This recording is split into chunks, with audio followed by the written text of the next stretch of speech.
warahmatullahi wabarakatuh.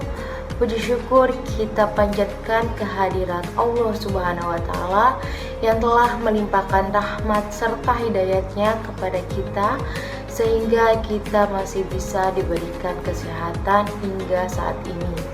Sholawat serta salam tidak lupa kita curahkan kepada Nabi besar Muhammad Sallallahu Alaihi Wasallam. Kita umat manusia tahu bahwa kita diciptakan sebagai makhluk sosial. Kita selalu membutuhkan pertolongan orang lain. Kita tidak bisa melakukan segala sesuatu seorang diri.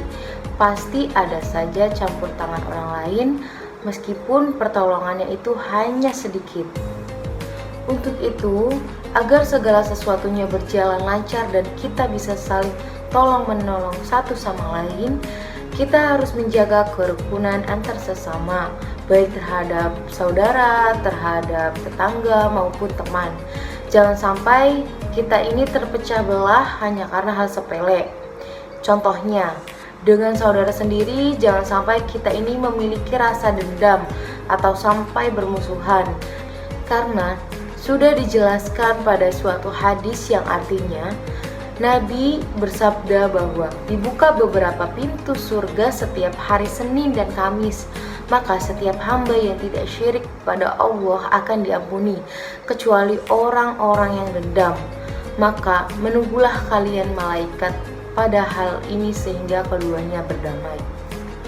Dari hadis di atas, maka sudah dijelaskan bahwa kita harus saling rukun, damai dan tidak saling bermusuhan, karena pintu beberapa surga akan dibuka ketika hari Senin dan Kamis dan akan dimaafkan oleh Allah bagi mereka yang tidak syirik atau tidak saling bermusuhan. Atau juga dengan tetangga kita sendiri. Jangan sampai kita tidak saling sapa, apalagi tidak saling kenal. Kita harus saling menyambung tali silaturahmi, kerukunan tetap terjalin.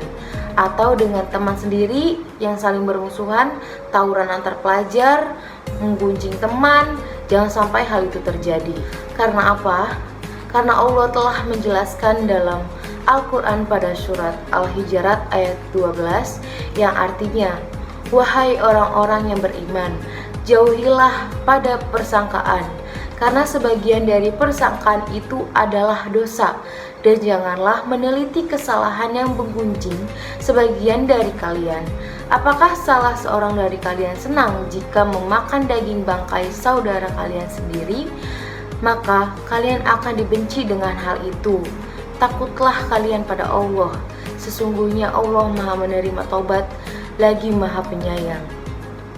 Nah, dari ayat tersebut sudah jelas bahwa menggunjing dan meneliti kesalahan orang lain itu adalah dosa dan sama artinya dengan memakan bangkai saudara kita sendiri. Kita tahu bahwa memakan daging bangkai adalah haram dan itu dosa. Oleh karena itu, janganlah kita menggunjing atau mencari kesalahan orang lain, tetapi Allah Maha menerima taubat dan Maha penyayang. Jadi kita harus meminta ampun kepada Allah Subhanahu wa Ta'ala dan tidak mengulanginya lagi. Untuk itu kita harus bisa mengintrospeksi diri atau saling menasihati satu sama lain dengan ikhlas, damai, dan tanpa ada rasanya dendam. Nah teman-teman, sekian yang bisa saya jelaskan. Semoga kita semua bisa mengambil hikmahnya.